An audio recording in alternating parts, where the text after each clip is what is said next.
Rambam. We're in the 14th final book. We're learning the laws of Sanhedrin, of the High Court, and the courts of Jewish law, and how they are to operate. So we're in chapter 4 now. At least one of the members of the Supreme Sanhedrin, a minor Sanhedrin, or a court of three, must have received smicha, ordination, from a teacher who himself has been given smicha. What does that mean, smicha? Smicha means rabbinical ordination. I have rabbinical ordination myself, but it's not the way it's going to be understood over here. Not in the same manner, at least.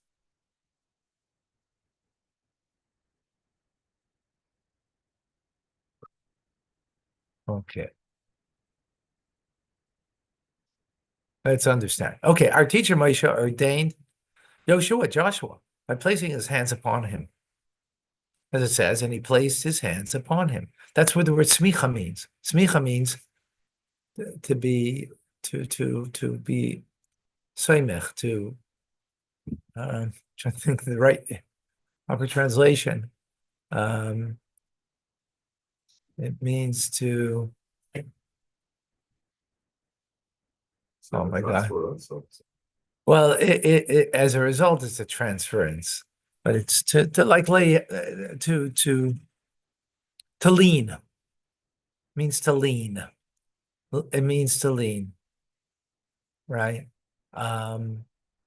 So he leaned his hands on him. That's what it means physically, which means he leaned a piece of him, transferred to him. When you lean, there's a transference, right? You're putting your weight on leaning on the beam, because it's now transferring your weight, that it's now helping to hold you up, right? So that, yeah, exactly. Today not command him. Similarly, Moshe ordained so many judges, and the divine presence rested upon them. Right. So it's like a transference of the divine presence. Well, spiritually, that's what it means. Yes, yes. Right, and it's a transference of like creating a link from one teacher to the next teacher, right? So you're linked all the way back to Moses in that respect. These elders ordained others, and the others still ordained in later generations. Tradition continued until the Talmudic era, when the sages had received ordination one from the other in a chain extending back to the court of Joshua and the court of Moses, right? A person who was ordained by the Nasi and one ordained by another ordained judge have the same status, even if that ordained judge never served in the Sanhedrin. Right? So you still have smicha. How is the practice smicha practiced for all time? The person conveying ordination does not rest his hands on the elder's head. Instead, he is addressed in the title rabbi, right? And is told, you are ordained and you will have the authority to render judgment, even in cases involving financial penalties, which today we don't. The smicha, which ordains elders as judges, may be conveyed only by three individuals. One of the three must have received smicha from the others, as explained. The term Elohim can be applied only to a court which receives smicha from Eretz Yisrael alone. Sometimes you see the word Elohim in the Torah, and it means it's a reference to the court. It's a reference to the court. Interesting. Right? Because Elohim means judgment, God's judgment generally, but also means the court of law that down here is here to serve in judgment.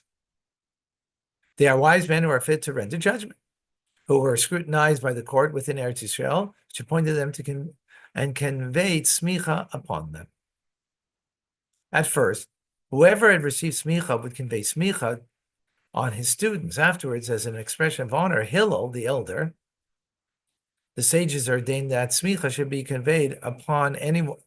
It would not be conveyed upon anyone else licensed, unless license had been granted by the Nasi. In other words, he'd have to be okay that you could give smicha, right? That was by Hillel. Hillel passed away in the year 8 of the Common Era. So that was given to him. He also ordained that the Nasi should not convey smicha unless he's accompanied by the Ab Beis Din, and that the Ab Beis Din, that's a second leader. Should not convey smicha unless he was accompanied by a Nasi, and the other elders should convey smicha themselves after receiving license from the Nasi, provided that he was accompanied by 2 others. For smicha cannot be conveyed by less than 3 judges, as we explained. Smicha may not be conveyed upon elders in the diaspora, even if the judges conveying smicha receive smicha in Eretz Yisrael. Smicha is only in the land of Israel. That's why we don't have it really today. Even in Israel. Even if the judges conveyed smicha were in Eretz Yisrael, and the elders received smicha were in the diaspora, they should not convey smicha. Needless to say, this applies if the judges conveyed smicha were in the diaspora, and the elders to receive it were in Eretz Yisrael. Either way, you don't do it. If both of them were in Eretz Yisrael, smicha may be conveyed, even though the recipients are not in the same place as those conveying smicha. Instead, the judges conveying smicha send the elder or write to him that he has been granted smicha and that he has permission to adjudicate cases involving financial penalties.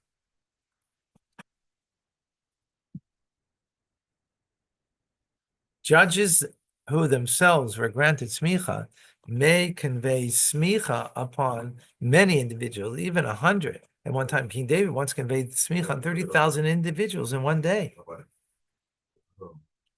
Huh? This is acceptable. In the previous list. Where? In number 6 or 6, yeah, it's the last paragraph. Needless to say? This is acceptable. Those both of them and giving us as well.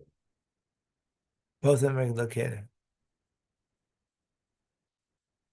This is acceptable. Oh, okay. This is acceptable. Both of them are located in Eretz Yisrael, in the entire land. Oh, okay.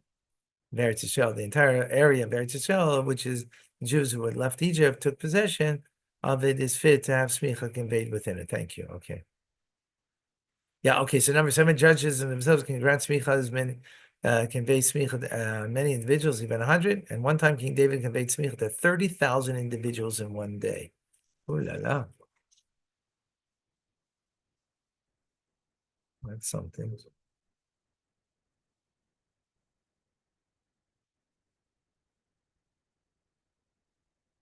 Okay.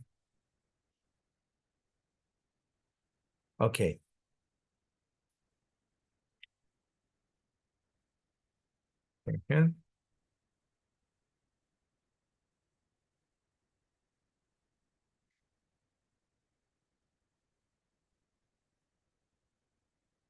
Okay. Would love to continue, but I can't. I have a previous engagement and